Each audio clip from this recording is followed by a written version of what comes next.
¿qué tiene que tener una buena presentación de un libro? ¿Por qué merece la pena escuchar a un autor y a un estudiante un sábado por la tarde? ¿Habéis venido a comprobar que Ernesto Castro sigue vivo después de regresar de la muerte? Aquellas que no hayan leído el libro probablemente vengan a salir de dudas. ¿Me lo compro o no me lo compro? ¿Merecerán la pena los 14,15 euros que vale o me los gasto en el Centenera y en el Pipers? ¿Pero Ernesto no era filósofo? La respuesta a todas las preguntas es sí. Compraos el libro, merece la pena, y Ernesto Castro nunca dejó de ser filósofo. Ahora tampoco, ahora menos que nunca. Aquellas que sí os hayáis leído el libro, seguramente vengáis porque sabéis que ser escritor es mucho más que escribir. Y que además del texto está el subtexto, lo que subyace a un discurso, el supertexto, lo que lo ampara, y cuantas ramificaciones queramos. Venís, supongo, a por ese querer decir al que se refería Foucault cuando decía que escribir o que comunicar era decir, querer decir y decir sin querer. A día de hoy, y perdonad la vuelta, aún se puede justificar a la Celestina tanto como teatro como novela. Pasa parecido con Los combatientes de Cristina Morales, aunque hay una clara diferencia y es la conciencia del doble género literario. Ernesto, en algunas de sus entrevistas, ha definido esta obra como una novela de ideas, donde la estructura narrativa se encuentra diluida en las distintas intervenciones de las protagonistas en este caso. El diálogo aparece como un fin en sí mismo, no como un medio para llegar a una respuesta, sino como un plantear, quizás como un contrastar, pero nunca como un llegar, en cualquiera de los casos. ¿Y el adjetivo platónico? ¿Cómo que trilogía platónica? Bueno, para Ernesto Castro, Platón es, y cito textualmente, un dramaturgo de las ideas, es decir, alguien capaz de hacer teatro mediante conceptos como la muerte, tratándola con la entidad de un personaje sin caer en los maniqueísmos de los autos sacramentales, por ejemplo. Sigue más adelante. Lo que nos encontramos en sus obras, en las de Platón, es una escenificación dialéctica de posturas sobre temas y posiciones inacabables, problemas que no se pueden resolver. Así, la filosofía parece suponer el agotar todas las vías independientemente de las que hayamos o la que hayamos elegido.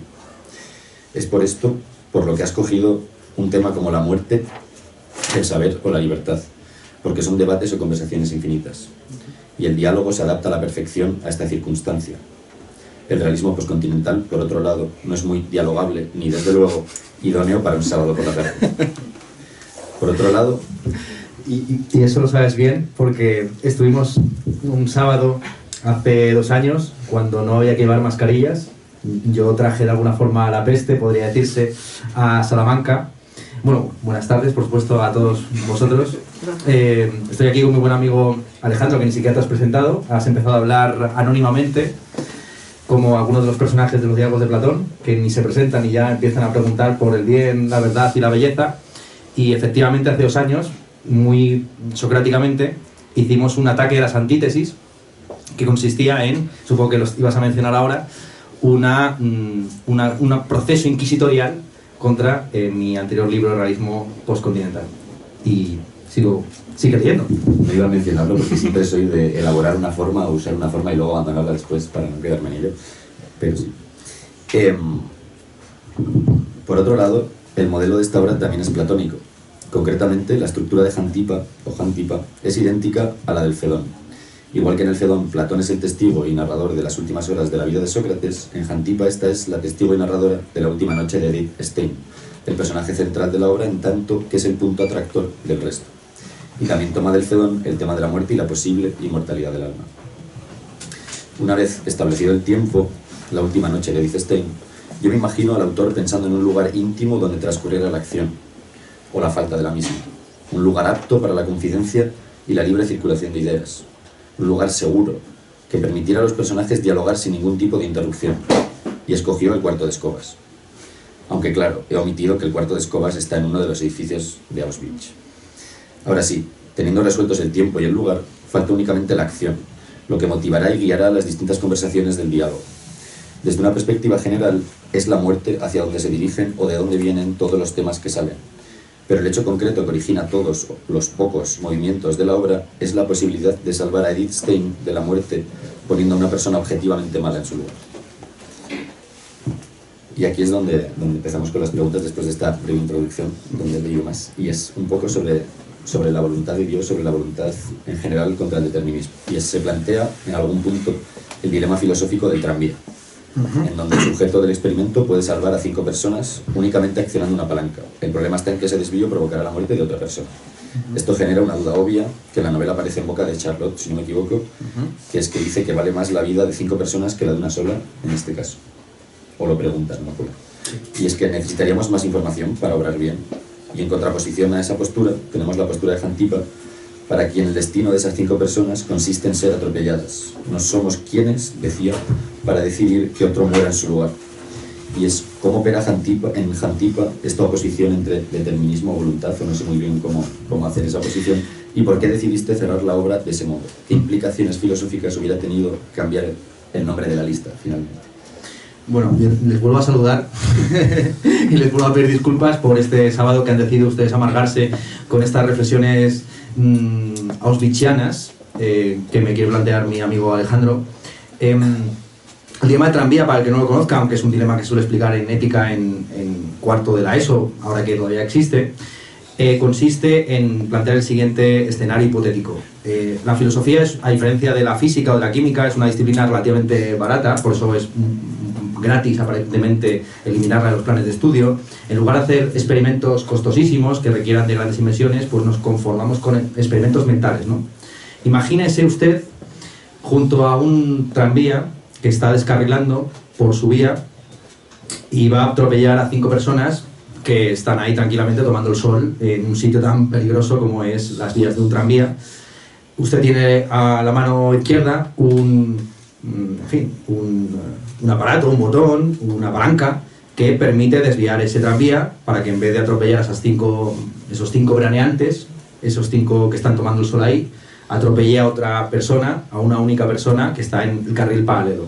¿Usted accionaría la palanca? Venga, vamos, como tenemos un público tan nutrido, vamos a hacer el experimento. ¿Quién no accionaría la palanca que salva a 5 personas condenando a una? ¿Quién no accionaría la palanca? Estos dos. Sería fantástico que fueran 5 personas las que no accionarían la palanca. Vale, tenemos 2 y 2 allí. ¿Alguien más se ofrece? Aquí tenemos al quinto suicida. Bueno, pues ¿quieres formular, ya que estamos en plan socrático y en principio está un club de lectura, ¿quieres plantear por qué motivo no accionarías la palanca?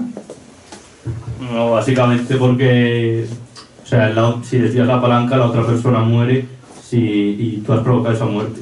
Ahí está, pues fíjate, aquí tenemos a nuestro filósofo deportista que nos ha dado la clave del asunto.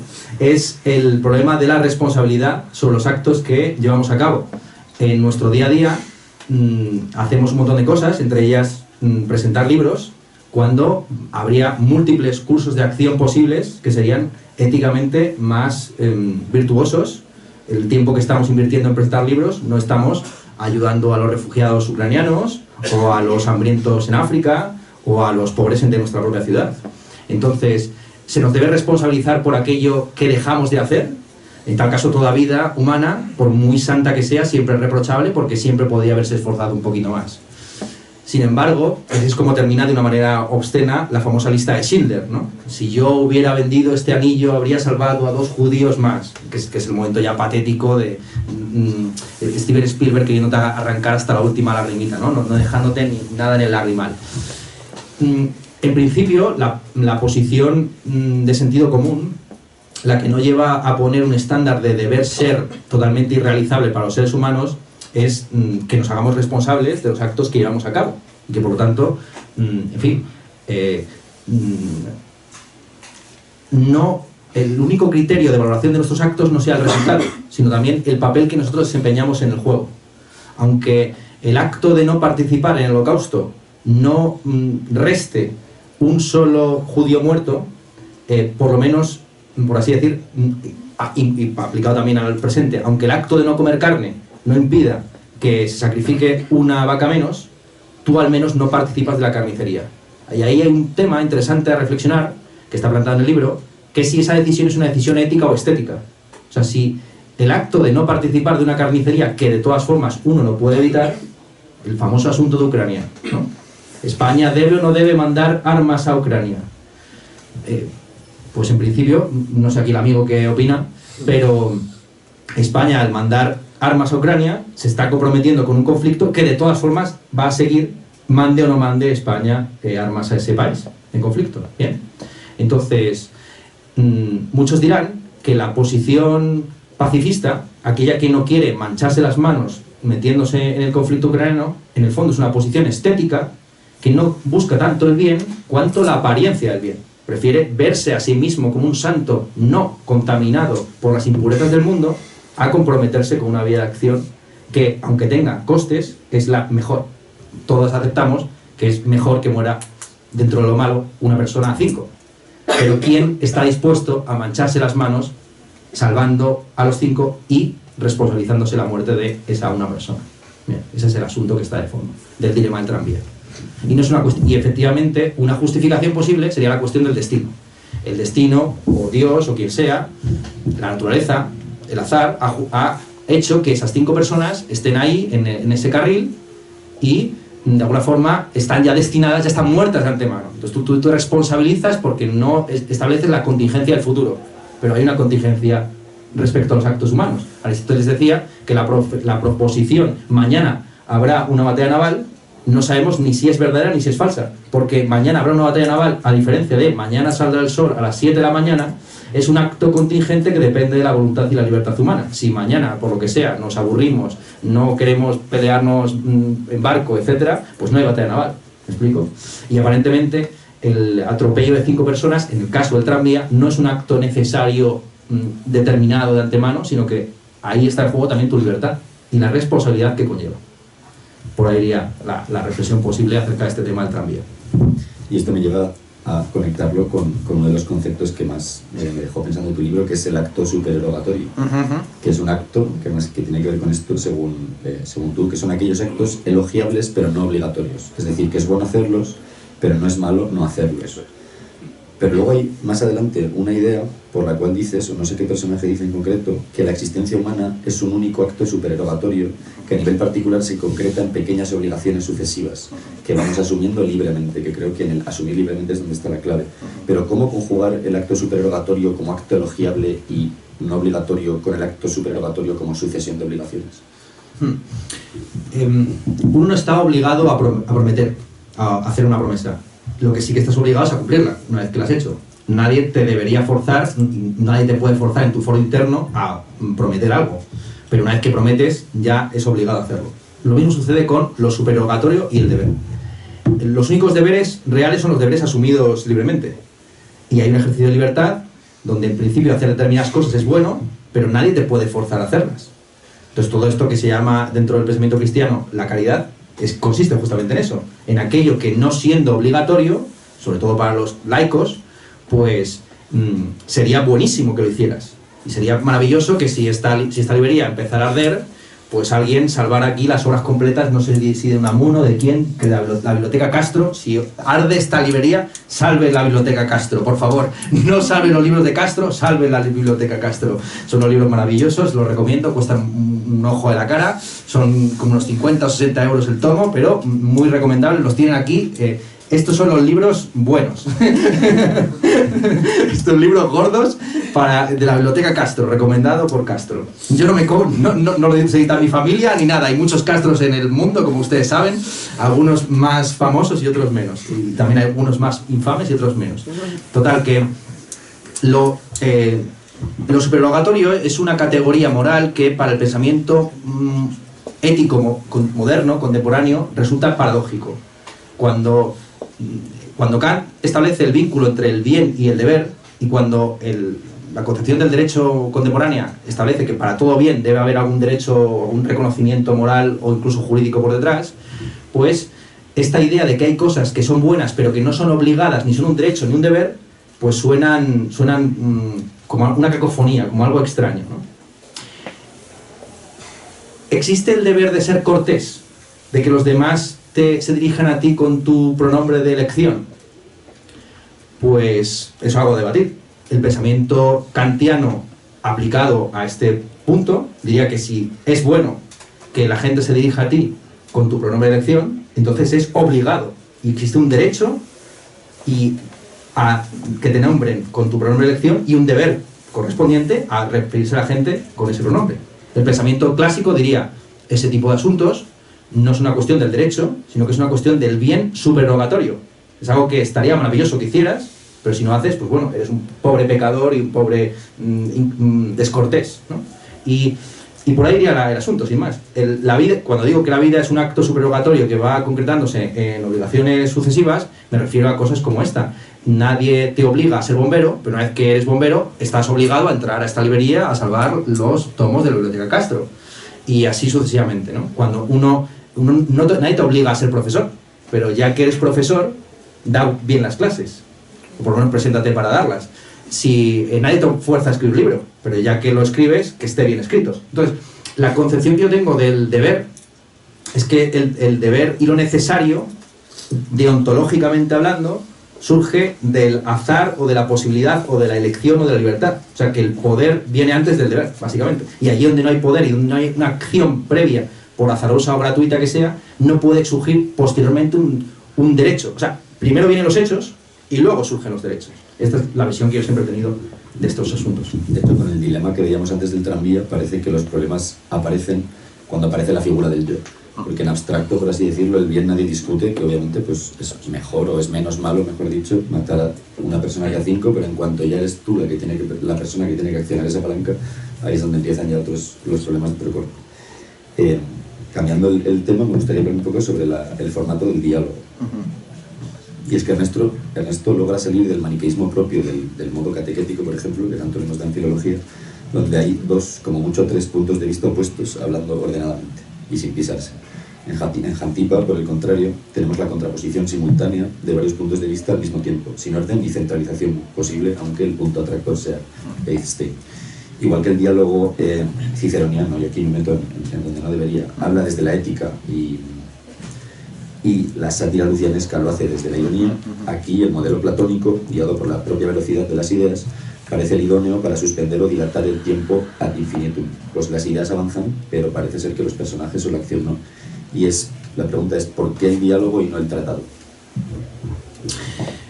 Porque creo que no hay respuesta posible y definitiva a dilemas como el del tranvía. El dilema del tranvía es un genuino dilema porque no tiene una solución fácil, no es un 2 más 2 es 4, y bueno, cada sistema filosófico lo puede abordar de una determinada perspectiva, pero todos van a tener que sacrificar algo en el proceso. Al final, un sistema filosófico es un conjunto de prejuicios más o menos bien articulados que pretenden abarcar la totalidad del mundo, fracasando en el intento y siendo más interesantes para la historia de la filosofía por sus errores o por sus problemas que por sus teoremas.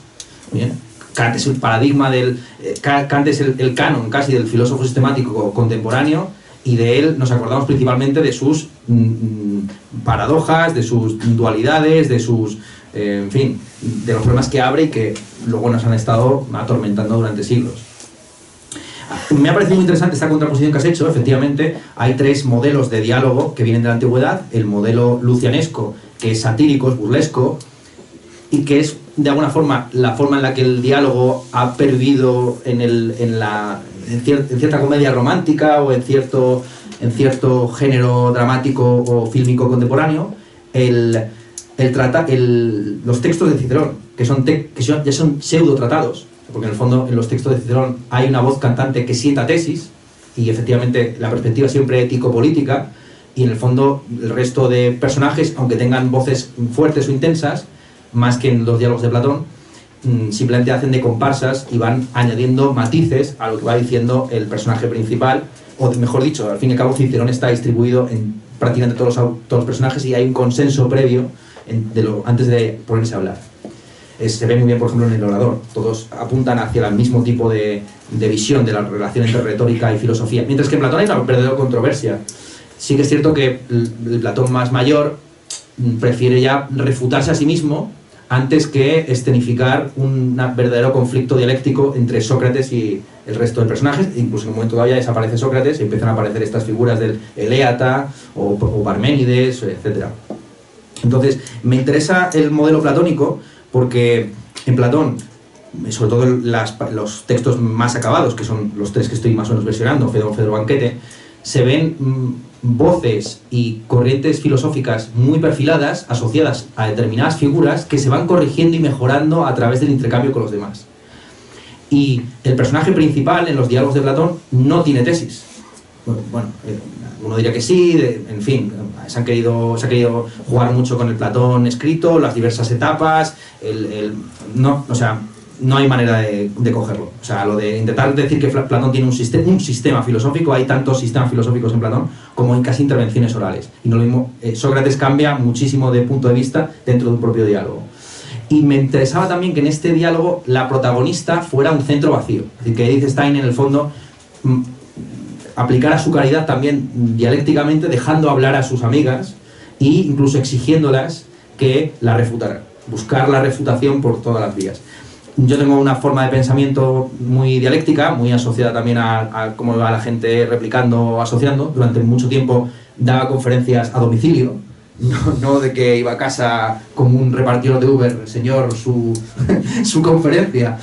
Pero sí que, en fin, yo estaba abierto a que me dijeran... Bueno, de hecho así fue como nos conocimos. Estos señores me escribieron y me dijeron: Ernesto, queremos refutar tu tesis, vente a Salamanca y te hacemos un tribunal inquisitorial y aquí pues te ponemos a caldo y tienes que replicarnos. Yo dije, sí, buena, que es lo que digo siempre.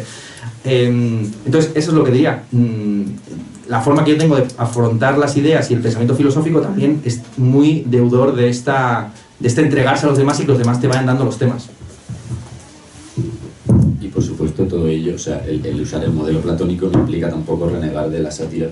Sí. O esto, yo me he apuntado aquí dos expresiones que me han hecho mucha gracia, que es cuando uno responde a otro, de eso nada, monada. Monada, sí. Y cuando está describiendo el humo de las chimeneas de Auschwitz, dice que vapeaban 3 o 4 chimeneas. Sí. Antes de empezar a hablar de la muerte, que creo que es un tema un poco pesado, ¿tenéis alguna pregunta hasta lo que hemos dicho hasta ahora? Joder, que... Sí, vale, venga. Yo tenía... Con el tema del tranvía... Me quedo aquí como un reportero, ¿no? Exactamente cuál es su cuestión. No, pero el tema del tranvía, que casi, o sea, es que me ha recordado, lo he pensado ahora, que es un dilema que pasa muchas veces, le he dado mucha vuelta a rollo, de si es un conocido, si es un famoso, si va a hacer por la humanidad, ¿no? En todo caso, me ha recordado la cita del Jarama al principio, que comentará esta, que habla de que el dolor del amor es de nosotros, no es del propio, ¿no? Entonces, realmente, o sea, casi como que en el fondo, buena parte de un tema del principio o efecto de la ética, es decir, el principio es de lo que tirar, el efecto es 5-1, como que es el tema de personalidad, en el sentido, se me plantea, y ahora veo ya lo de Jarama, que en cierta forma, si a ti el mundo te parece una mierda y crees que la gente pues, te la suba 3 cojones, básicamente, y dices, bueno, el mundo es una mierda, no se muera 5, se muera 1. Pero si no crees eso, en el fondo es un tema estadístico. Si crees que el mundo es más positivo, mejor, entre esas 5 personas para una estadística más grande. Estaba pensando eso y lo puede dar cuenta con el Jarama, que en el fondo si los que duelen son los allegados, va a haber mucho más allegados en 5 personas que en una. Y eso ya casi te condiciona a que el deber ético sea eso. Y me interesa una cosa por el naturalismo genérico, tratándote ahí, que me encanta, la parte que más me gusta es la parte que me parece la más original, que es el tema de que la ética, con actos de solidaridad, no sé si puntuales o continuos, pero se va ampliando, ¿no? ¿Y cómo se relaciona el deber con la solidaridad? Es decir, el acto de tirar de la palanca, ¿hasta qué punto es deber o solidaridad? Y eso sí que es una pregunta putada. Pero hay que... Este señor está pagado por nosotros, evidentemente. Le hemos dictado lo que tenía que preguntar. Bueno, de hecho pertenece a Apostasía y claro, pues no quiere, es una apóstata más y entonces vamos a tener, yo tengo que ponerle notas a estos amigos míos porque hablan en un lenguaje muy esotérico y bueno, entonces, ¿a qué se estaba refiriendo? El naturalismo genérico es un nombre que me he sacado un poco de la chistera para referirse a una serie de sesgos, de prejuicios, nuevamente, de respuestas, de frases hechas que ya tengo y con las que voy saliendo al paso de estos amigos que me preguntan cosas tan raras. Una de esas frases hechas es que la base de la ética, el motor de la ética es la solidaridad, que en el fondo el concepto fundamental es en concreto lo que yo llamo la generosidad, es decir, la creación de nuevos valores o de nuevos sujetos de distribución de esos bienes o valores. Un acto, y no estoy diciendo que todos los seres humanos sean generosos, no, estoy diciendo que la ética evoluciona y se transforma en el momento en que hay un acto de generosidad y que se podría hacer una historia de la humanidad atendiendo a diversos momentos de generosidad individual o colectiva que van fraguando nuevos valores. Nuevamente, el asunto este de los pronombres, ¿no? Hubo alguien que por primera vez tuvo en cuenta la autodenominación de uno, ¿no? Y que en lugar de imponer su propia visión del mundo o de los pronombres, que sabemos que es algo por lo que la gente puede duelarse al anochecer, pues decidió, en fin, reconocer el género autoadscrito de uno, o de una, o de une. Pues bien, eso es un acto de generosidad lingüística y de traición a cierto casticismo, de cierto puritanismo, etc. Es una traición a unos valores establecidos, evidentemente, unos valores lingüísticos que abren un campo en el que todavía no se sabe si es bueno o malo. Claro, los actos de generosidad crean un nuevo marco de relaciones donde el concepto del bien y del mal se redefine por completo. Bien, entonces, por ahí va el asunto, y la generosidad tiene mucho que ver con lo supererogatorio que hemos dicho previamente. Nadie te obliga a ser generoso, pero una vez que la generosidad se ha reificado en una serie de virtudes cardinales o teologales, pues ya forma parte de un nuevo sistema de valoración o de comprensión del mundo. Bien. Frente a las virtudes clásicas, pues la prudencia, la fortaleza, la templanza, etc., la generosidad es una virtud no conservadora de lo que hay, sino productora de nuevas realidades, que pueden ser mejores o peores. El asunto es que son nuevas. Entonces, el sistema filosófico mío, que se llama naturalismo genérico, sobre todo quiere estudiar la forma en que lo natural va generando nuevas posibilidades. Ese es el asunto, darle una primacía al cambio frente a la estabilidad. Estudiar los puntos de transformación, los motores del devenir. No, por supuesto, esto no pretende ser original. Lo que no es tradición es plagio, que plagió alguien a alguien, ¿no? Eugenio II a alguien probablemente plagió esa frase. Lo que no es tradición es plagio. Entonces, esto al final es una forma de es un tipo de pensamiento que viene desde Heráclito, pasa por Spinoza, llega a Deleuze y yo de alguna forma estoy de acuerdo con ellos, como sucede habitualmente. ¿Quieres preguntar tú alguna cosa más? Relacionado con esto justo que has dicho ahora mismo del cambio, también hay una idea que está muy presente a lo largo de todo el diálogo, que es que para que haya un cambio algo de haber estable, que es como de primero de filosofía. Sí. Y aquí es donde aparece Edith Stein diciendo que se ha inventado, se ha creado, se ha encontrado una sustancia llamada alma, pero como decía Mayo, se constata que un enchufe es más rápido que la palabra alma. Entonces me gustaría saber por ahí. Se refiere a un enchufe político nepotista, o sea, un amigo en algún puesto, en algún carguete, ¿no? Sub 1 y sub 2, entonces, enchufe. A ver, con un enchufe es más rápido que un alma. Se constata que un enchufe es más rápido que la palabra alma. La palabra alma tiene 2 sílabas y enchufe ya va por 3, ¿eh?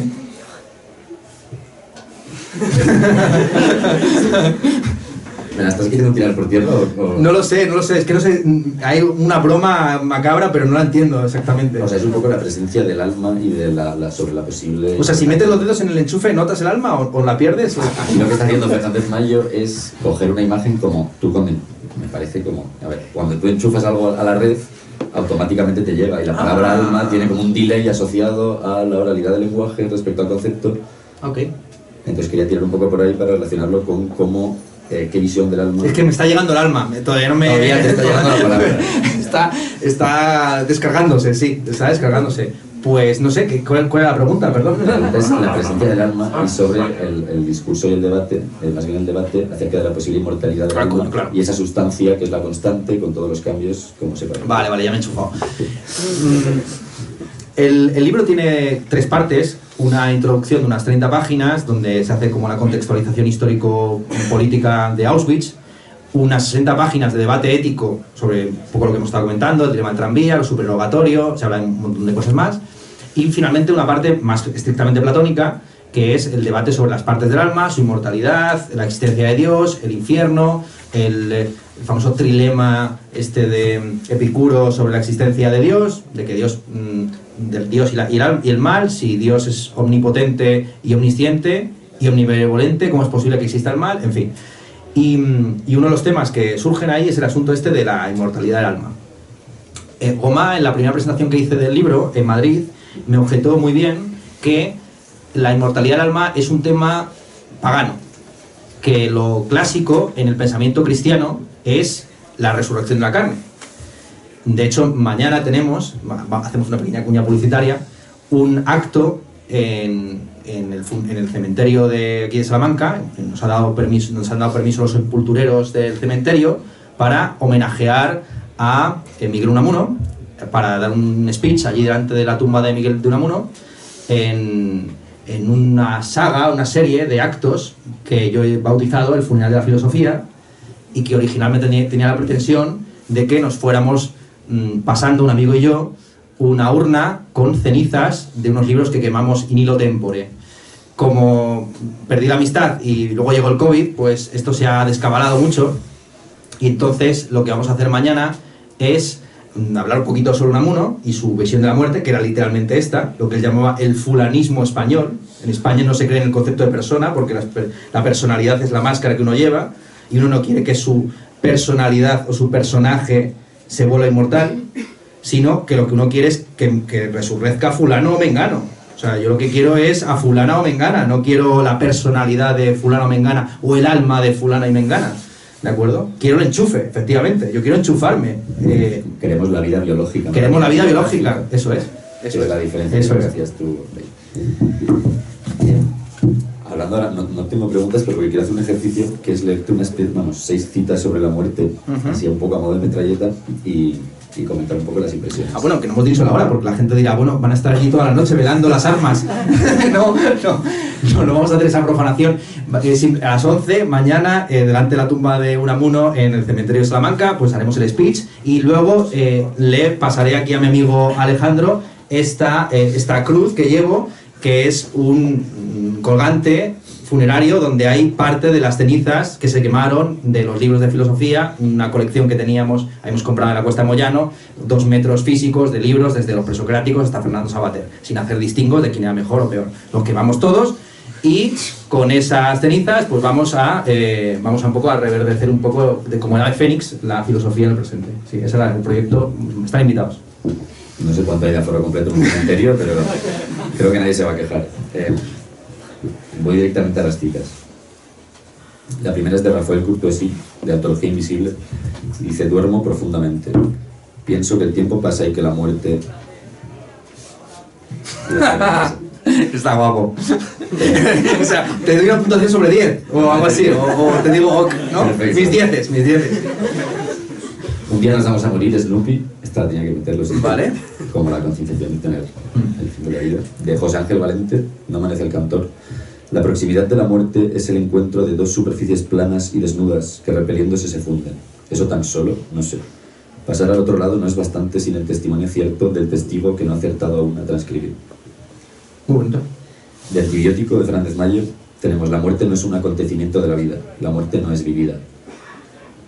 De Rubén Darío tenemos: la muerte es la victoria de la progenie humana, una sentencia muy directa. Y de Juan Antonio González Iglesias, ligado a Salamanca: desde que te conozco, tengo en cuenta la muerte, metiendo un poco el tema del amor. Vale. Y un poco así, en modo general, ¿cuál es tu visión de la muerte? ¿Por qué la muerte? Ostras. ¿Cómo? La muerte. ¿No queréis preguntar nada? Segundo interviniente. Pues... otra apóstata que hemos contado. Hay otra apóstata por ahí, ¿no? Vale. No, a ver, la muerte era uno de estos temas que, ya digo, que para mí no tenían solución. La trilogía es una trilogía poética: libertad, muerte, conocimiento. Conocimiento, saber, filosofía, en última instancia. Ese es de hecho, el diálogo que me está siendo más difícil escribir, y que al final probablemente sea el último en publicarse, mi versión del Fedro, entendido el Fedro como un texto que trata sobre la memoria, y asociado a la memoria, pues también el asunto del conocimiento del saber, y de su exposición retórica. La muerte, el conocimiento y la libertad me parecen 3 temas cruciales y centrales de la filosofía, a los cuales, al menos yo, por incapacidad, no sé dar una respuesta a una tesis así, a primera... O sea, mi respuesta es el libro. ¿Qué pienso yo de la muerte? Es el libro. No qué pienso yo de la muerte, ¿no? Sino qué se piensa a través de mí sobre la muerte, es lo que está en el libro. Que son el conjunto de libros que yo he ido leyendo, más las inquietudes vitales que he ido teniendo sobre este asunto, que, pues como todo el mundo, es uno de los temas principales de la vida. Es desde luego una obligación. Esto sí que no es supererogatorio, amigos míos. O sea, no se puede elegir ir a Ucrania, sí que es el optativo, pero morirse, esto es obligatorio. Efectivamente, es una troncal. Entonces, ahí estamos matriculados todos y nos van a pasar el examen algún día y yo tengo miedo de no sabérmelo bastante bien, así que me he preparado una chuleta y mi chuleta para la muerte es este libro que acabo de publicar. Y me gustaría saber también por qué escogiste los personajes que escogiste para elaborar desde distintos puntos de vista esa, en torno al centro vacío, que me ha parecido muy interesante, o punto atractor de toda la novela, que es esa Hantipa. Sí. Hay 5 personajes. El protagonista es Edith Stein. La narradora es Hantipa, que yo la sitúo como una estudiante de medicina vienesa que ha tenido clases con Erwin Schrödinger, que pasó por aquella facultad antes de exiliarse en Gran Bretaña, antes de hecho dar su famoso curso sobre la definición biológica de vida. De hecho, en Erwin Schrödinger está también esa distinción que hemos mencionado antes entre la vida biográfica y la vida biológica. Claro, de nuevo, no queremos sobrevivir como puros vegetales. Queremos vivir con una personalidad, con un carácter, con unos recuerdos. Por eso se habla siempre del Alzheimer como una muerte a plazos, donde los individuos van desapareciendo en la medida en que su carácter, su personalidad desaparecen y ya no saben ni quiénes son ni cómo se llaman. Ha desaparecido una vida biográfica al mismo tiempo que queda una vida biológica. Esta Hantipa, esta médica, esta enfermera, está Edith Stein, la filósofa discípula de Husserl, que se convirtió al cristianismo leyendo las confesiones, podemos retitularla incluso, la vida de Santa Teresa de Jesús, y que luego hizo unos comentarios a los poemas de San Juan de la Cruz, y que llegó incluso a aprender rudimentos de castellano para hacer esos comentarios, y que combinó de una manera muy singular el pensamiento escolástico tradicional con la fenomenología, que son dos tradiciones y dos escuelas que a mí me interesan muchísimo. Y está pasando algo ahí atrás. Sí, en este momento, o sea, nos van a entrar, levantaros un poco para dejar entrar a la gente. Vale. Bueno, total, que y junto con esos dos personajes, que son los personajes, digamos, centrales, pero que son, de nuevo, insisto, un centro vacío en torno al cual se articula todo demás, hay un personaje materialista y uno idealista, Charlotte Delbo y Eda Margolius, que son las principales polemistas, las que tienen una visión muy clara de la realidad y quieren imponerla. Una tiene unas afinidades marxistas, materialistas, y la otra kantiano-protestantes, y el conflicto pues está servido. Para terminar, aparece un quinto personaje que es Philomena Franz, o Philomena Köhler, porque se juega mucho también con los nombres. Al fin y al cabo es un diálogo que presuntamente se está produciendo en alemán, pero con juegos, giros, expresiones de Madrid o inventadas por mí, algunas de ellas sacadas del Jarama. Y esta Philomena Franz, Philomena Köhler, Köhler, si no recuerdo mal, es el apellido que adoptó cuando se casa. Es una gitana panteísta que defiende las posiciones neoplatónicas y que trae a colación todos estos viejos temas de la tripartición del alma, su inmortalidad, etc. Las razones por las cuales elegí esas 5 figuras es porque, teniendo yo bastante claro cuáles eran los temas y los enfoques acerca de la muerte que más me interesaban, que son estos, idealismo, materialismo, panteísmo, pues ya se trataba un poco de ver el casillero, cuáles eran las escritoras, que hay muchísimas, que han escrito acerca de Auschwitz, y ver cuáles eran sus afinidades, su línea política. Por supuesto, hay muchísimas con un perfil religioso.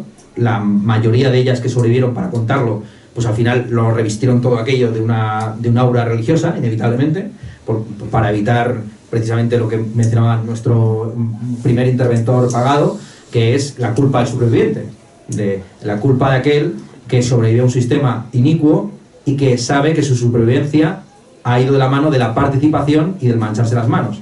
En el campo de concentración se ingería muy poquita comida, un trozo de pan y un poco de sopa, que llegaba aproximadamente como a los 1000 kilocalorías, 1200 o por ahí, lo cual es poquísimo, teniendo en cuenta que hacían trabajos forzados muy intensos, de construcción a veces de vías férreas o de fábricas, y al mes, si no recibías un suplemento por colaborar con el sistema que te iba a matar a largo plazo, pues no sobrevivías. Entonces ahí, literalmente, tu supervivencia dependía de la participación en un sistema de ejecución a largo plazo de ti mismo.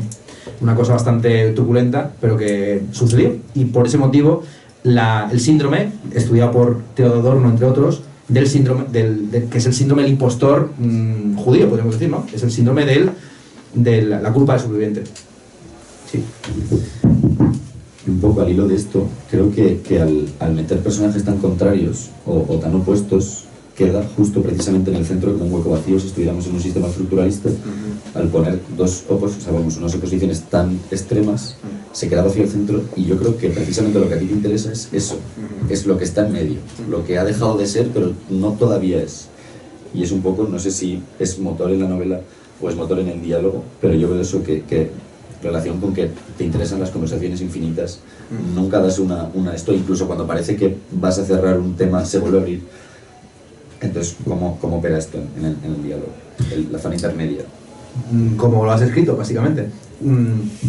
Por conectarlo nuevamente con lo de Unamuno, Unamuno acuñó esta expresión de la alteruridad, ¿no? Frente a la neutralidad, frente al no posicionarse ante un conflicto, la alteruridad era asumir una posición intermedia que no fuera una posición equidistante o frívola, sino que viera los puntos de contacto entre esos extremos y buscara la mediación. Es lo que Hegel llama, al fin y al cabo, la síntesis. Una síntesis superadora que no niegue las partes, sino que las integre en un todo mayor.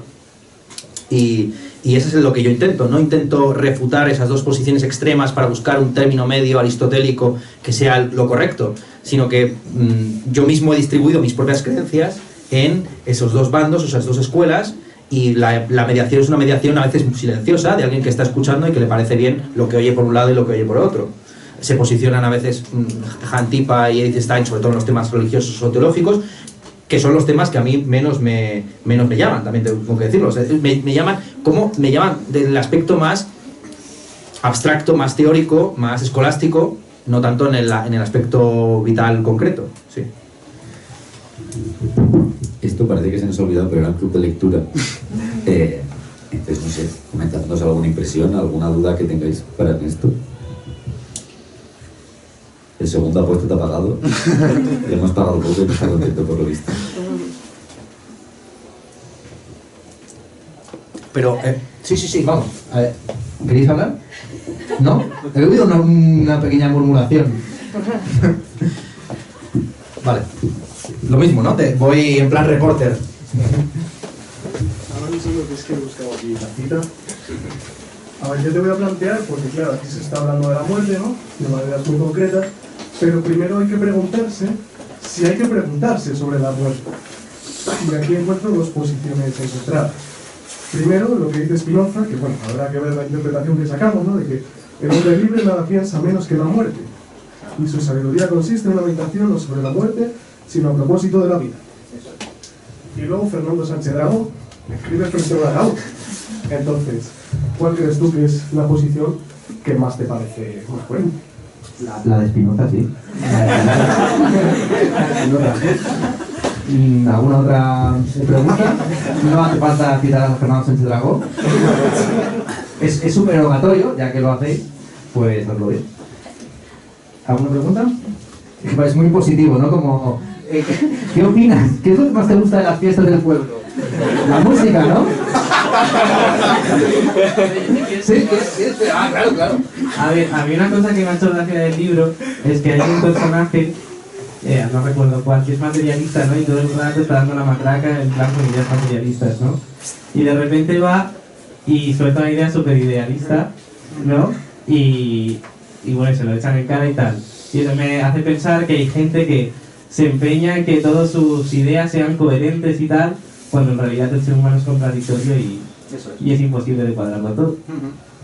Sí, de hecho hay una crítica que se me ha hecho al libro, que yo la asumo, bueno, estoy dando la espalda a la gente, voy a volver a mi posición como orador magíster, voy a volver a la cátedra. Entonces, lo que decía, que una cosa que se ha señalado en el libro es que se puede ver como un defecto o como una virtud.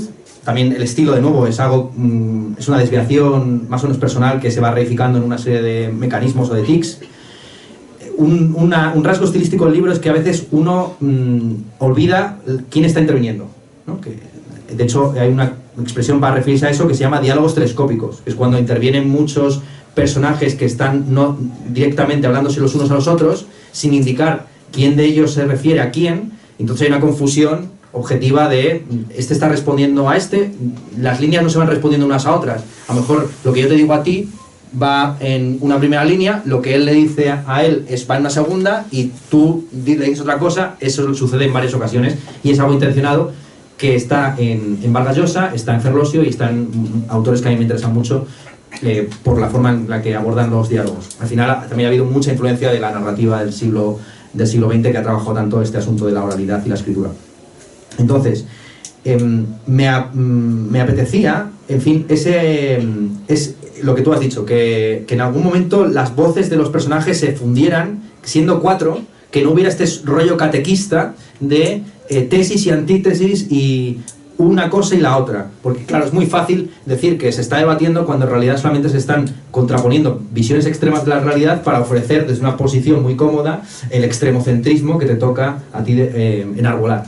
Entonces va un poco por ahí, efectivamente, de verle las costuras a esa pretensión de sistematicidad y de totalidad. También se le echa en cara, por ejemplo, a la kantiana que colabore con el sistema.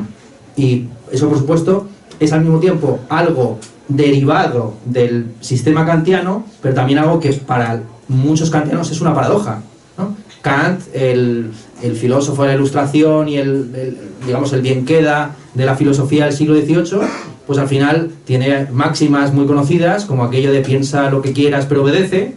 Tiene muchos textos en los que sostiene que cuando uno está pensando privadamente, y cuando uno piensa privadamente es cuando ejerce como burócrata, no hay libertad para no cumplir las órdenes que te vienen desde arriba.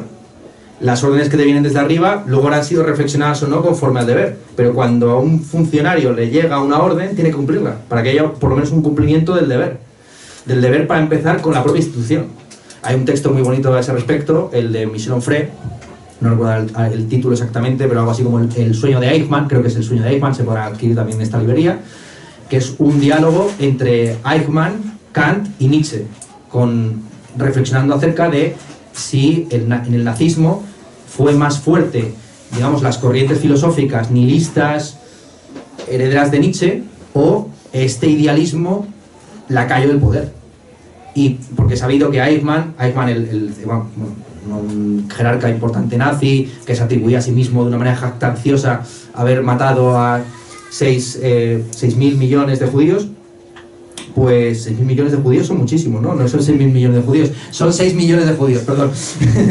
Señoras y señores, no. A ver, este mismo señor, al mismo tiempo que se jactaba de ello, decía que si ahorcándose pudiera salvar de la culpa por el holocausto a la siguiente generación alemana, lo haría. Entonces era un hombre, Hannah Arendt le calificó como un lacayo del cliché. Era un hombre que iba buscando frases gloriosas. De hecho, cuando le fueron a ejecutar, dijo algo así como: si nos volvemos a ver caballeros, no nos vamos a volver caballeros, no nos vamos a volver caballeros ni nos vamos a volver a ver caballeros.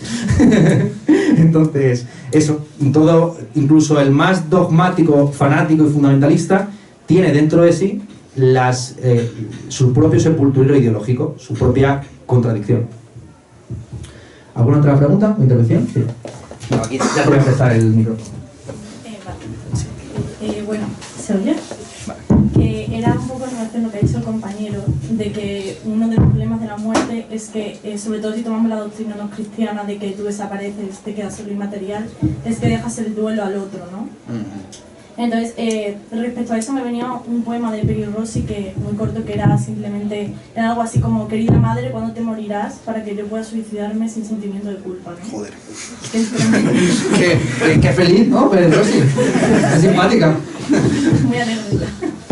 Entonces, la cuestión es, bueno, tampoco hay que irse a Alemania, ¿no? Porque aquí tenemos el caso, por ejemplo, del poeta Marcos Ana, ¿no? Que pasó en la cárcel desde los 18 hasta casi los 40 y se podía perfectamente haber suicidado. Entonces, seguramente no lo hizo por lo que le quedaba aquí, ¿no? Entonces, la cuestión es, ¿en cuánto el suicidio para ti es un acto de libertad o un acto de egoísmo hacia el otro?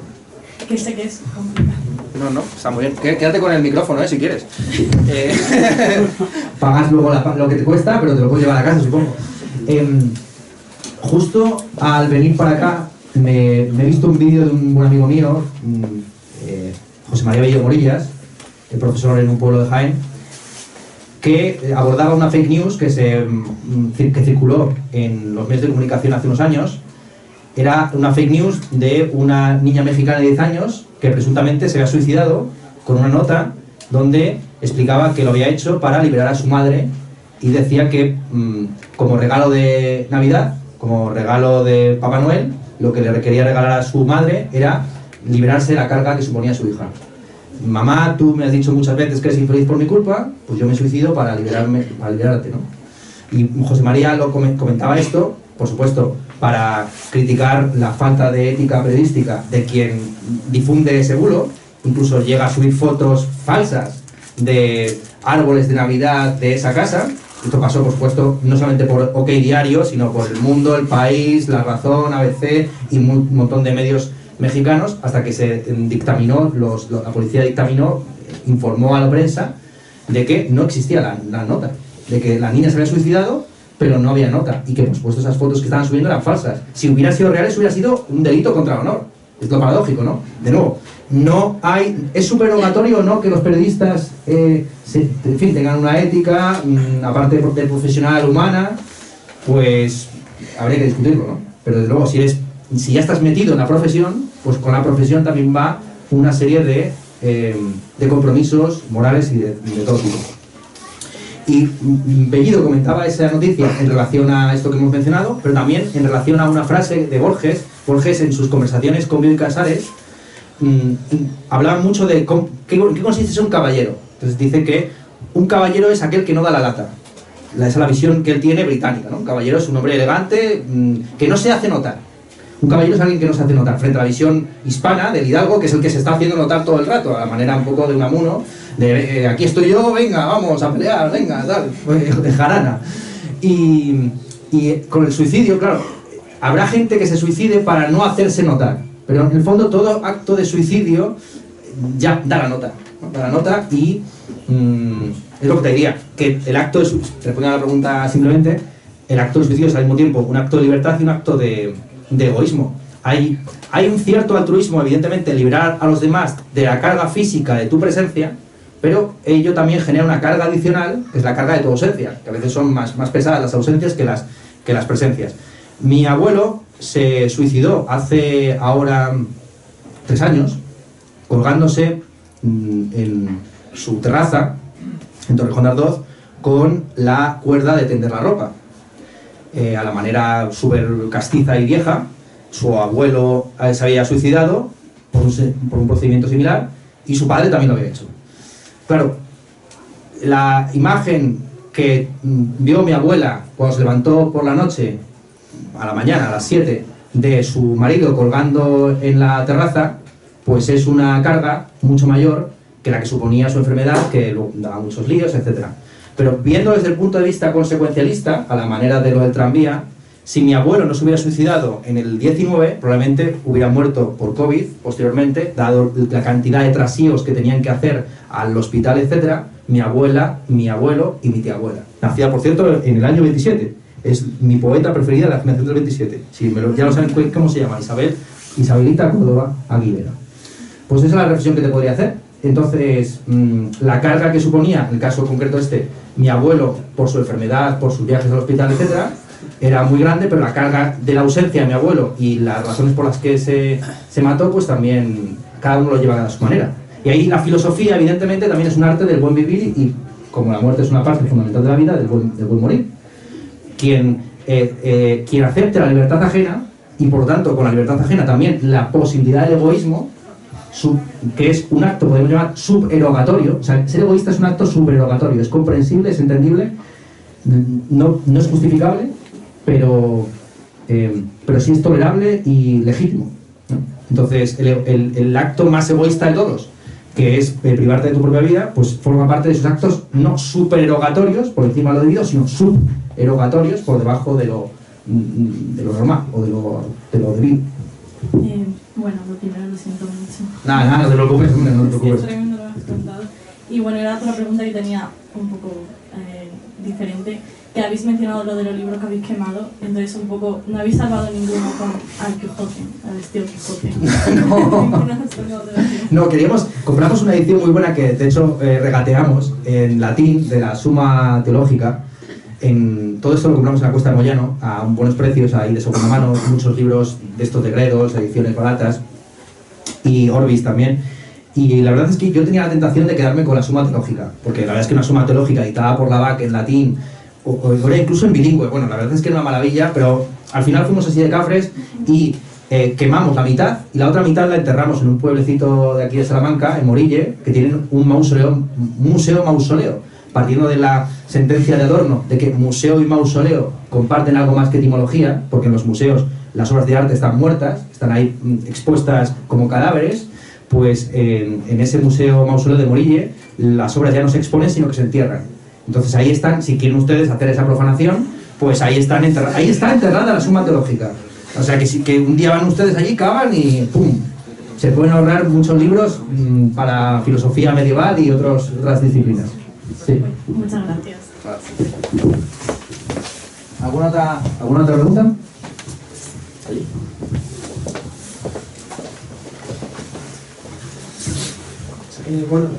Recuerdo que en un vídeo comentaba que los editores siguen sacándote libros porque no se han dado cuenta de que lo que tú haces es un sistema. Teniendo en cuenta esto y textos como el Pedro, ¿cómo integras lo tajante y definitivo de la obra sistemática y escrita dentro de tu apuesta por la multiplicidad, aparte, por supuesto, de tu apuesta por el diálogo? Sí. Yo creo que es algo a largo plazo, ya digo, que el sistema no es algo que uno construya. Puede haber una vocación. Bueno. El espíritu de Gustavo Bueno empieza a atacarme ya, ¿no? Por ser un divagante. No está Fabio, Madre mía. Fabio. Vale. Pues sí. Entonces, sí, lo que te diría, que en el fondo el sistema es algo que se va construyendo a largo plazo, que desde Kant en adelante asociamos mucho a un libro. O sea, el tratado como forma literaria existe. Julián Marías tiene un texto muy bonito sobre los géneros filosóficos, la literatura filosófica, y comenta en concreto eso, como la filosofía no estaba disociada de la retórica y de la literatura hasta el siglo XVIII, pero a partir del siglo XVIII, sobre todo con los grandes tótems del idealismo alemán, para ser buen filósofo tienes que escribir mal, ¿no? Es una especie casi como de dogma. Si se te entiende, entonces serás un poco divulgador, ¿no? Y quizás ensayista, y no digas ya poeta, ¿no? Que sería lo peor de lo peor. Y sucede un poco eso, ¿no? Que yo mismo tengo frases ahí contra los poetas y los otakus, y al final me he ido convirtiendo con el paso de los tiempos en eso. Hay una vocación de querer ser todo el mundo a la vez, ¿no? o sucesivamente, que me ha ido llevando a publicar diálogos, a escribir también diarios que en algún momento pienso editar o preparar para publicación póstuma o lo que sea, y algo que me gustaría hacer, pero ya muy avanzado la edad, si llego, es pues hacer un sistema filosófico. Y si no, tampoco pasa nada, porque en España casi todos los autores que han sido recordados y luego reivindicados por sistemáticos, en el fondo no lo eran tanto. Cuando se habla del raciovitalismo, eso es algo que se inventa Julián Marías, el discípulo de Ortega, para defender a la figura de su maestro frente a los autores del Opus Dei y de la Orden de los Predicadores y tal, que acusaban a Ortega de periodista. De hecho, a día de hoy existe un premio José Ortega Gasset, que es un premio de periodismo, y la intelectualidad española asume que Ortega es principalmente un periodista. Es más, asume que la filosofía es periodismo, y periodismo además de la peor calaña, que es el periodismo de opinión. Un filósofo es alguien que, asociado a un partido, o más o menos a una corriente ideológica, va dictaminando viva España, muere España, arriba la independencia o abajo la independencia. Es eso, es a favor de nosotros o contra nosotros. La reducción de la filosofía a sociologismo, a consideraciones muy abstractas sobre cómo las pantallas digitales nos alejan y ya no podemos tocarnos piel con piel, o a favor de esto o en contra del otro, ¿no? Y toda esa parte ya, digamos, epistemológica o ontológica es muy difícil de escribir y más difícil aún de publicar, porque, algunos de ustedes serán estudiantes de filosofía, pues las editoriales de filosofía publican este tipo de textos, ya digo, de sociología o de política, y las editoriales académicas se dedican a hacer la regurgitación constante de los textos doxográficos o historiográficos de cosas sobre Kant, cosas sobre Hegel, cosas sobre Unamuno. Entonces se trata un poco de enmascararse, ¿no? De ir uno poniendo en boca de otros las cosas que cree. Pero tampoco me parecen mal, porque así es como funcionaban los griegos, y ya, ustedes ya saben que hay que seguir a los griegos en todo, salvo en el yogur, que de nuevo, no sé si lo sabían, pero el yogur griego no existe. Entonces, salvo en el yogur, los griegos aceptaban en todo, y era común en los griegos, como en todos los pueblos de la antigüedad, que cuando alguien no sabía cómo justificar sus propias posiciones, se las atribuyera a otro. Y así pues hay un montón de cosas atribuidas a Pitágoras, o a Parménides, o a Heráclito, y bien están. Así que ustedes, si tienen vocación de ser filósofos, pues invéntense un filósofo presocrático al que puedan atribuirle lo que ustedes piensan. Ya está. ¿Alguna otra? ¿Hay tiempo, no, para alguna otra pregunta? ¿Sí? Vas a abusar, o sea. Infiltrando su culo, no sé cuál soy, o sea. No, pero me otra pregunta que tenía como en mente en la recámara, y lo que ha dicho él me ha recordado a cómo ha sido el paso de la voz de una voz declamativa, no como de afirmativa de filosofía, a una voz como indeterminada o subtextual de la literatura. O sea, al final tratar los mismos temas, cómo ha sido el cambio de voz, o encontrar tu propia voz o adaptar los personajes, cómo ha sido el cambio de literatura filosófica a literatura, claro, digamos, textual. Sí. Pues no ha sido tan grande, porque al final en los últimos años he estado corrigiendo muchos textos míos de la época en la que estaba en la carrera, justo cuando la terminé, y los libros de Ética, Estética y Política y Memorias y Libros del 15M, esos dos libros publicados en ARPA, pues son libros de experiencias o de reflexiones o de lecturas de esos años, de hace una década exactamente, y ahí yo tenía un estilo retórico o ampuloso que he tenido que ir podando. Entonces ha sido en la autocorrección de mí mismo como ensayista dicharachero, más una serie de gusto por la oralidad y que se me pegó cuando estuve escribiendo el libro sobre el trap, que me llevó al diálogo. No considero que... O sea, y fue eso, y también la fascinación por el género en concreto, ¿no? Por aprender los rudimentos del género para, si eso, cumplirlos o subvertirlos. Te diría que no es tan... Cuando lo enfocas desde ese punto de vista de que no se trata de convertirte en literato, sino de escribir un libro, claro, ahí está Schopenhauer tiene creo que Schopenhauer, pero bueno, si no, pues atribuido a él. Winston Churchill, ¿no? Winston Churchill tiene esta distinción entre, o si no, Manuel Azaña, ¿no? Que es nuestro Winston Churchill. Pues Manuel Azaña o Winston Churchill o alguno de estos tiene esta distinción entre los pensadores erizo y los pensadores zorro o zorra. Bien, aquellos que tienen una única idea y la repiten constantemente, que son como el erizo, y aquellos que van en busca de las trufas o de la presa en cada caso. Pues yo soy más un zorra que erizo, sinceramente, eso es lo que te podría decir. ¿Por aquí alguna pregunta? Este flanco que ha estado poco preguntón. ¿Algo que decir? ¿No? Venga, pásala.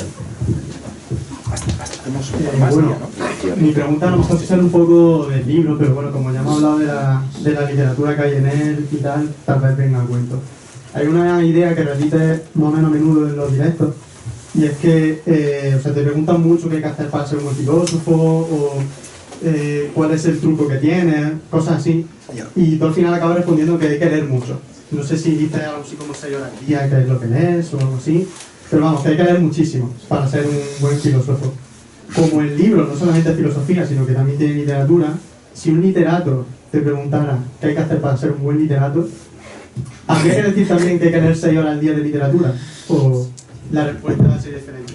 Conforme va pasando el tiempo, leo menos y ya estoy más a favor del analfabetismo, ¿no? Me voy quitando también de ese vicio. Y sí, lo que te diría, que al final la diferencia entre el hombre culto y el hombre, o la mujer, el erudite, ¿no? La diferencia entre el erudite y el culte es que el erudite ha leído 1000 libros y se acuerda de ellos, mientras que el culte ha leído 1000 libros y se ha olvidado de ellos. Y ya no sabe si es de Schopenhauer, de Winston Churchill o de Manuel Azaña, pero tiene una serie de creencias y de pensamientos, y lo que ha leído, las hojas de los libros, se han convertido en un follaje que ha fertilizado su propio pensamiento, que es el plagio del ajeno, de lo mejor del ajeno, ¿no? Una selección de lo que ha ido pillando por aquí y por allá. Entonces no es tanto cuánto tiempo lees o lo que lees, sino cómo lo asimilas. Yo, durante mucho tiempo, podía pasar por erudito por inercia, por incompetencia, por fascinación. Entonces, yo en clase, muchas veces, en mi primer curso, lo que hacía era leer los pasajes que más me habían emocionado. Y eso es un error total. Para empezar, yo leo fatal en voz alta y además Leopardi tiene, perdón por la cita, pero Leopardi tiene un fragmento maravilloso sobre la pasión de leer en voz alta. Entonces hay gente que son como osos que te quieren atrapar y se tiran 3 horas recitándote tus poemas, sus poemas, o peor aún, ajenos, y ya, claro, es muy entusiasmante leer algo que te gusta, pero es horrible escucharlo. Esto es una experiencia, son como los pedos, a todos nos gustan los nuestros, ¿no? Pues lo mismo te diría, que al final no es tanto lo que lees, sino cómo eso va filtrándose y lo que vives, y al final el proceso de escritura es la decantación de la lectura. Yo qué sé, es que es sota, caballo y rey, no tiene mucha dificultad. No. Luego lo de qué ser bueno filósofo, es que no existe el buen filósofo, existen ya escuelas, corrientes, tradiciones nacionales, también te diría eso. Yo he estado muy alejado durante mucho tiempo del periodismo, pero yo secretamente quiero ser periodista, lo reconozco. Yo quiero publicar noticias no quiero publicar noticias sobre mexicanas que se han suicidado, pero sí que entiendo que en España la filosofía está en los periódicos. Es así. Entonces, querer ser un filósofo sistemático a lo Gustavo Bueno, lo serás porque luego tienes unos discípulos que te publican en los periódicos. Es decir, que tú sobrevives por tus discípulos, en el fondo, que son los que van haciendo el arado, van pasando el arado por tu campo. Entonces, es lo que te diría, que en España la filosofía está muy asociada a ese tipo de práctica de la opinión pública y de ir subvirtiendo esos géneros ya dados de el diálogo, la carta abierta, la tribuna, en fin. Y desde ahí es más interesante no tanto leer cuanto reflexionar sobre qué escribes y cómo lo escribes, ¿no? Porque hay una inercia también de, bueno, yo estoy haciendo no sé qué estoy haciendo una carrera de filosofía y pues voy haciendo trabajos como me los piden los profesores, y luego hago la tesis doctoral o el TFM del tema que me impone el profesor, y luego pues ya sigo inercialmente dando conferencias sobre el tema de mi tesis doctoral, y te ves con 50 años y te has dedicado a comentar un único pasaje de la metafísica de Aristóteles, ¿no? ¿Qué es ser un mal filósofo? Pues no reflexionar sobre el acto más básico y elemental, que es el de hablar, leer, escuchar y escribir. Es que son esas 4 bases. Esas 4 bases son las 4 bases fundamentales. Aprender a escuchar, cambiar tus formas de escuchar, aprender a hablar, cambiar tus formas de hablar, ver cuáles funcionan mejor y cuáles funcionan peor. Y también, si a ti te gusta, ¿qué tipo de orador quieres ser tú? Porque a mí me gustaba mucho en una época Alberto Cardín, sobre el cual prometí una biografía que nunca escribiré. Era pues, prácticamente el padre de la teoría queer en España, murió de SIDA en el año 92, y intervino en la primera universidad de verano del Frente de Liberación Gay en Barcelona, y mandó un texto que ni siquiera leyó él, sino que leyó un amigo suyo, Biel Mesquida, un poeta de Mallorca, que supongo que será muy apreciado por los apóstatas, y Biel Mesquida se puso a leer aquel texto en el primer acto, en el año 77, del Frente de Liberación Gay de Cataluña, y era un texto en elogio de Anita Bryan. Anita Bryan era la Hitler del momento. O sea, Anita Bryan era Putin, básicamente. Anita Bryan era una cantante de country que se había pronunciado en contra de los homosexuales hasta tal punto de decir que estaba a favor de meterlos en campos de concentración, literalmente, en campos de reeducación, ¿vale? Pues Alberto Cardín, en ese rollo que a mí me gustaba en época, pues iba a meter el dedo en la llaga. Bueno, luego, pues quiere ese formato, pues quiere otro. O sea, hay muchos formatos y trata de irlos experimentando, ya está. No tiene más. También atreverse a hablar y a cometer errores, porque si no pruebas, no sabes si has cometido un error o no. Pues el ensayo del error, en el caso mío, pero alguien dirá, esa es una mala forma de ser filósofo. Mi hermano Manuel Castro, que es el Castro bueno, lleva un montón de años escribiendo narrativa en inglés. Y yo le voy animando, Manuel, tienes que sacar algo, a ver si publicas algo. Y él me decía, ¿es que acaso no hay ninguna otra forma de ir mejorando en el tiempo que publicar? Y yo soy de las que opinan que sí. Es decir, que si tienes un libro terminado y que para tu yo de hoy, 7 de mayo de 2022, es un libro cerrado, no hagas esta cosa de los clásicos de guardarlo en un baúl para ver si dentro de 10 años sigue siendo igual de bueno, porque a lo mejor es todo lo bueno que podía ser para tu yo de ese momento. Y también tienes que darle el chance al público lector que quiera estar afinado a tu frecuencia intelectual. Pero hay otros escritores que son escritores de un solo libro, ¿no? Pues, y él quería, y mi hermano es más autor de un solo libro, ¿no? Entonces dirás, pues se podría decir, pues el buen escritor no es, el Castro malo es el Castro que publica mucho, y el Castro bueno es el que va como el erizo, pues afilando sus púas hasta que finalmente se lanza a la palestra.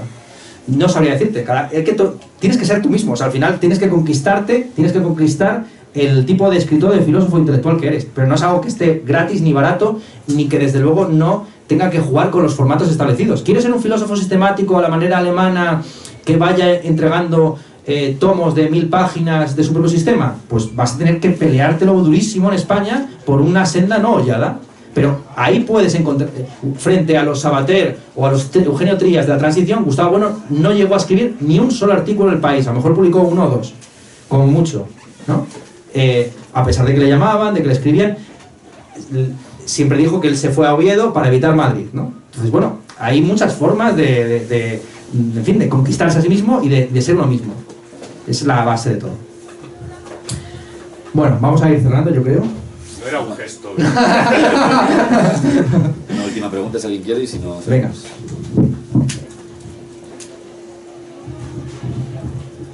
¿No? Bueno, ¿Se anima? aprovecho yo. Vale, pasa ahí aquel de ahí. Bueno, toma este. Bueno, yo como es la última, me salgo un poco del tema del libro y demás, pero pues muchas veces a ti se te ha acusado como de antipedagógico o así, ¿no? Y si no tengo mal entendido, has dirigido alguna vez una cierta crítica hacia la pedagogía aceptada y demás. Entonces, yo quería pedirte simplemente si puedes reformular esa crítica o cuál es el papel que debería adoptar la filosofía respecto a esa... en el ámbito de la educación, digamos, cuál es la intromisión que debería hacer la filosofía en las facultades de educación. De pedagogía. Sí. Yo creo que la pedagogía, como el feminismo, no debería ser un gueto, aunque luego fuera un gueto que impusiera sus normas sobre el común de los mortales, sino que debería ser algo transversal. Entonces, en vez de crear un instituto de educación donde haya una serie de burócratas que tan solo saben de enseñar y no de los contenidos concretos que se enseñan, tendría que haber cursos de retórica o de empatía incluso en filosofía, en física, en matemáticas y en todo, porque en todo se necesita pedagogía, ¿no? Bueno, lo que se llama hoy pedagogía, que efectivamente pues es una degeneración, aunque es muy divertido rastrear el odio de los filósofos a los pedagogos desde Platón en adelante. En un diálogo de juventud de Platón, creo que en el Laques o en el Cármides, se habla al final de, bueno, ahí vuelven como aves de mal agüero los pedagogos. Unamuno decía que los demagogos son los pedagogos del pueblo, los que efectivamente pues van pervirtiéndolo y corrompiéndolo. Pues claro, el pedagogo es el que conduce al niño. El pedagogo en la figura clásica era el que llevaba al niño al colegio, no era el que daba clases, era el que básicamente como el acompañante, ¿no? La chica de compañía. Entonces, la pedagogía debería acompañar a todas las disciplinas y no ser simplemente un espacio fundamentalista aparte que reflexiona en abstracto sobre la educación sin atender a los contenidos. Es cuando sabes un poco de física o de matemáticas o de, mejor dicho, es cuando sabes mucho de eso que ya puedes empezar a ver cómo explicarlo a los que no tienen ni idea. Porque la pretensión, evidentemente, hay también, ¿cómo se llama esto? Hay un teorema, una expresión, la curva del Dunning-Kruger o algo así, ¿no? ¿Dunning-Kruger se llama esto? Sí. ¿Sabes lo que es esto, no? De cuanto más tonto eres, más confiado vas. Fíjate, yo que me confiaba a decir Dunning-Kruger, ¿no? No sé ni la curva esta cómo se llama. Pues la curva de la confianza es que cuanto más tonto eres, más confiado vas. Cuanto más vas sabiendo, más consciente de tu ignorancia eres, y hay un punto de estabilización, más o menos incluso de recuperación de la confianza. Pues digamos que la pedagogía tendría que empujar a la curva de Dunning-Kruger, vamos a llamarla así, o de Winston Churchill-Lasaña, ¿ok? La curva esta tendría que ayudar a recuperar esa confianza explicándole a los demás cosas. Porque la gente se escuda en frases en alemán, en citas, en esnovismos y en elitismos por el síndrome del impostor.